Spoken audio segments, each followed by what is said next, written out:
안녕하세요. 광명시민의 혈관건강과 함께하는 고당센터의 건강매니저 한입니다. 오늘은 고혈압 관리를 위한 식사 관리의 중요성을 알아보고 식생활에서 나트륨 섭취를 줄이는 방법을 배워보겠습니다. 그럼 시작하겠습니다. 고혈압은 왜 식생활 관리가 필요할까요? 고혈압은 여러 가지 원인들에 의해서 발생됩니다. 나이, 가족력, 비만, 짜게 먹는 것과 같은 잘못된 식습관, 가음과 흡연, 운동 부족이나 스트레스, 칼륨 섭취의 부족, 당뇨병이나 이상지질혈증과 같은 다른 질환들에 의해 나타날 수 있는 것입니다. 고혈압을 관리하기 위해서는 앞서 말한 원인들을 바로잡아야 합니다. 집안 내력이나 나이는 우리 마음대로 바꿀 수 없지만 고혈압을 생활습관병이라고 하는 만큼 금연과 절주를 하거나 운동을 하는 등의 올바른 건강행위를 실천함으로써 고혈압 예방과 관리를 할 수 있습니다. 그렇다면 여기서 여러분 스스로가 조절 가능한 식생활 요인은 어떤 것들이 있나요? 짜게 먹지 않고 술 마시지 않고 칼륨을 충분히 섭취하는 것입니다. 여기서 우리는 짜게 먹는 식습관에 대해 이야기해 볼까 합니다. 우선 나는 얼마나 짜게 먹고 있을까요? 워크북 17쪽을 펼쳐 소금 섭취 정도를 알아보도록 하겠습니다. 1번부터 12번까지 나의 소금 섭취 습관 항목을 체크한 후 예라고 대답한 문항에 점수를 더해보세요. 1번, 생채소보다 김치를 좋아한다. 2번, 볶음밥이나 덮밥을 좋아한다. 3번, 일식보다 양식, 중식을 좋아한다. 4번, 말린 생선, 고등어, 자반 등을 좋아한다. 5번, 음식이 싱거우면 소금이나 간장을 더 넣는다. 6번, 젓갈, 장아찌류를 자주 먹는다. 7번, 국, 찌개, 국수, 라면 등의 국물을 다 먹는다. 8번, 요리에 간장, 된장, 마요네즈, 드레싱을 많이 사용한다. 9번, 튀김, 전, 생선회 등에 간장을 듬뿍 찍어 먹는다. 10번, 외식이나 배달시켜 먹는 일이 많다. 11번, 라면 국물을 남기지 않는다. 12번, 채소나 과일을 가끔 먹는다. 예라고 대답한 문항이 몇 개 정도 되나요? 1에서 2점은 양호, 3에서 5점은 주의, 6에서 12점은 위험 단계에 해당하는 고염식을 하고 있다고 생각하시면 됩니다. 그렇다면 짜게 먹는 식습관과 고혈압은 어떤 관계가 있을까요? 짜게 먹는 식습관과 가장 밀접한 관련이 있는 것은 바로 소금입니다. 소금은 염화나트륨, 즉 나트륨과 염소로 이루어져 있습니다. 염소는 짠 성분을 내는 역할을 하고 염소는 혼자서는 존재할 수 없어 나트륨과 짝을 이루어 존재합니다. 이 중에서 우리에게 질병을 일으키는 성분은 짠 성분을 내는 염소가 아니라 나트륨입니다. 소금을 적게 먹거나 짜게 먹지 말자 라는 말은 모두 나트륨의 섭취를 줄이자는 말과 같은 뜻입니다. 그렇다면 나트륨과 고혈압은 어떤 관계가 있을까요? 워크북 18쪽을 펼쳐주시기 바랍니다. 평상시와 다르게 짜게 먹거나 외식을 한 경우에 갈증을 느끼는 경험을 해보신 적 있나요? 그 이유는 바로 우리 몸은 나트륨을 과다 섭취하게 되면 혈액의 전해질을 일정하게 유지하기 위하여 수분 또한 과다 섭취하게 되고 이로 인해 혈액의 용적이 증가하게 되기 때문인데요. 혈액 용적의 증가는 혈관의 내압을 증가시키며 이는 혈압을 상승시켜 고혈압을 유발하게 됩니다. 쉽게 비유하자면 수도꼭지를 생각하시면 됩니다. 수도꼭지에 평상시 물을 졸졸졸 흐르게 하다가 물을 세게 틀었다고 생각해 보실까요? 세게 틀게 되면 아무래도 수도꼭지에 연결되어 있던 호수가 빵빵해지고 나중엔 그 힘을 이기지 못해 호수가 찢어지거나 터지게 되겠죠? 혈압도 마찬가지입니다. 나트륨을 과다하게 섭취하게 되면 수분의 섭취가 늘어나게 되고 이로 인해 혈액의 양이 많아져 압력이 증가하게 되는 것입니다. 그렇다면 염분은 하루에 얼마까지 먹으면 괜찮을까요? 나트륨 2g은 염분 5g에 해당하는데 세계보건기구에서 권장하는 1일 염분 섭취량은 5g으로 커피를 타먹는 스푼으로 한 숟가락입니다. 즉 1티스푼입니다. 하지만 우리나라 국민들은 권장량의 2배에서 3배를 초과해 섭취하고 있습니다. 그렇다면 우리는 어디서 나트륨을 섭취하고 있을까요? 워크북 25쪽을 펼쳐주시기 바랍니다. 만약에 우리가 밭에 가서 방금 무를 재배했다고 합시다. 우리는 방금 재배한 무 속에 나트륨이 있다는 사실을 모르고 지나치는 경우가 많습니다. 하지만 대부분의 자연식품 속에도 나트륨은 들어있습니다. 식물성 식품보다는 동물성 식품에 더 많은 양의 나트륨이 들어있으며 가공되는 과정 중에서도 많은 양의 나트륨이 첨가됩니다.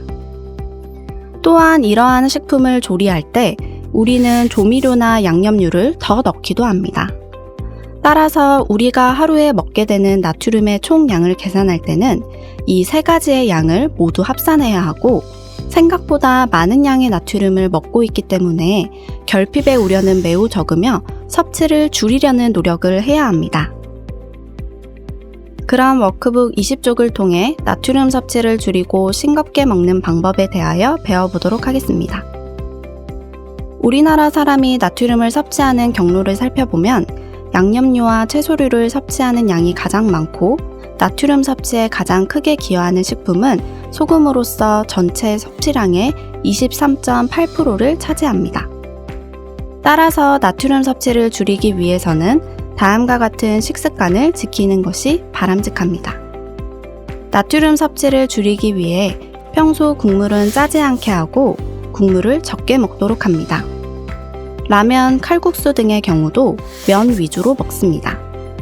음식을 먹을 때 추가로 소금이나 간장을 넣는 대신 마늘, 파, 후추 등으로 간을 합니다. 자연 재료로 직접 조리된 음식을 먹으면 소금 섭취를 줄이는 데 도움이 됩니다. 김치, 젓갈, 장아찌처럼 짠 음식을 적게 먹거나 덜 짜게 해서 먹도록 하고 패스트푸드 등 외식을 줄입니다. 가공식품과 라면, 햄, 소시지 등은 가급적 피하도록 합니다. 가공식품이나 제품을 구입할 때는 제품에 표시되어 있는 영양성분 표시를 확인하셔야 합니다. 워크북 21쪽을 통해 영양성분 표시에 대하여 알아보도록 하겠습니다. 영양성분 표시는 식품의 영양 정보를 식품 포장에 표시한 것을 말합니다. 영양성분 표시는 어떻게 확인할까요? 첫 번째, 나트륨을 찾습니다. 식품 포장지 겉면 뒷부분 또는 앞부분을 확인합니다. 나트륨으로 표시되어 있습니다. 두 번째, 나트륨 미리그램을 확인합니다. 1000mg은 1g에 해당합니다. 세 번째, 퍼센트 영양소 기준치를 확인합니다. 퍼센트 영양소 기준치는 하루 나트륨 목표 섭취량에 대한 비율입니다. 네 번째, 1회 제공량을 확인합니다. 1회 제공량은 평균적으로 한 번에 사람들이 먹는 양을 말합니다. 자신의 섭취량을 고려하여 나트륨 양을 계산합니다. 고혈압과 심뇌혈관 질환 예방을 위해서는 지방, 포화지방, 트랜스지방, 콜레스테롤, 나트륨의 함량을 확인합니다. 지방, 포화지방산, 나트륨 등의 과잉 섭취는 심혈관계 질환의 위험성을 높입니다. 그럼 새우롱의 영양성분 표시 내용을 볼까요? 1회 분량, 즉 한 봉지의 총 열량은 500칼로리입니다. 이 한 봉지를 다 먹으면 탄수화물은 60g, 단백질은 8g, 지방은 25g, 나트륨은 210mg, 칼슘은 107mg을 먹는 것이지요. 그럼 22쪽으로 넘어가 활동지를 풀어보도록 하겠습니다.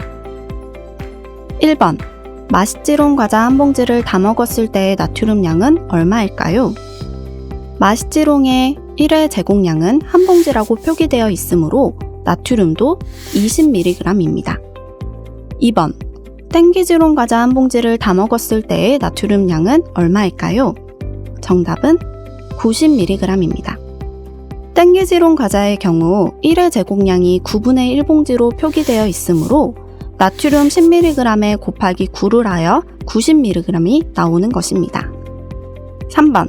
그렇다면 두 가지 과자 중 한 봉지를 다 먹었을 때 나트륨 함량이 적은 것은 어느 것일까요? 바로 마스지롱 과자가 되는 것입니다. 지금까지 고혈압의 위험 요인을 비롯해 나트륨과 고혈압의 관계, 싱겁게 먹는 방법까지 배워보았습니다. 그렇다면 고혈압 환자에게 권할 만한 식사법이 있을까요? 있습니다. 워크북 23쪽을 통해 대시 다이어트에 대하여 알려드리도록 하겠습니다. 대시 다이어트의 대시란 고혈압 치료를 위한 식사요법의 첫머리에서 따온 명칭입니다. 대시 다이어트는 미국 국립심폐혈연구소가 오랜 기간 동안의 연구를 통해 고혈압 환자를 위해 만든 식사요법으로 대시 다이어트를 실시한 대상자들의 수축기 혈압이 2주 만에 8에서 14나 떨어졌다고 하는데요. 대시 다이어트는 과일, 채소를 하루 4에서 5회, 저지방 유제품을 하루 2에서 3회, 단백질이 많고 지방이 적은 생선 가금류를 하루 2회 섭취하도록 하고 포화지방, 콜레스테롤 및 소금 섭취량은 가급적 제한하도록 합니다. 현재 이 식사법은 고혈압은 물론 심내혈관 질환이나 당뇨병 환자에게도 권장되고 있는데요. 대시 다이어트의 실천 지침을 말씀드리겠습니다. 첫째, 공유근은 잡곡밥 또는 잡곡빵으로 섭취합니다. 둘째, 나물이나 샐러드와 같은 채소는 매일 몇 끼 충분히 섭취합니다. 셋째, 신선한 과일과 저지방 유제품은 매일 꾸준히 적당히 섭취합니다. 넷째, 닭고기, 생선, 콩, 두부 위주의 단백질 식품은 몇 끼 조금씩 섭취합니다. 단, 적색육류 섭취는 제한합니다. 다섯째, 견과류는 매일 조금씩 섭취하고 당류 섭취는 줄여주세요. 여섯째, 조리법에 유의하여 기름 섭취를 조절해주세요. 자, 그럼 이 시간에 배운 내용을 정리해 볼까요? 고혈압에 있어 식사 관리는 필수적으로 필요하며 특히 고혈압은 나트륨과 밀접한 관련이 있으므로 우리는 나트륨 섭취 줄이기, 즉 싱겁게 먹기를 실천해야 함을 배웠습니다. 싱겁게 먹기를 실천하기 위해서는 평소 국물은 짜지 않게 하고 국물을 적게 먹습니다. 음식을 먹을 때 추가로 소금이나 간장을 넣는 대신 마늘, 파, 후추 등으로 간을 합니다. 김치, 젓갈, 장아찌처럼 짠 음식을 적게 먹거나 덜 짜게 해서 먹도록 하고 패스트푸드 등 외식을 줄입니다. 가공식품과 라면, 햄, 소시지 등은 가급적 피하도록 하고 가공식품 구입 시 영양성분 표시 읽는 법을 배웠습니다. 마지막으로 고혈압 치료를 위한 식사요법 중에 하나인 대시 다이어트에 대하여 배웠습니다. 식습관을 한 번에 바꾸기란 굉장히 어렵습니다. 하지만 오늘 배운 식사관리 방법들을 토대로 내가 실천할 수 있는 것부터 하나씩 실천해보는 건 어떨까요? 이상으로 건강매니저 한이었습니다. 감사합니다.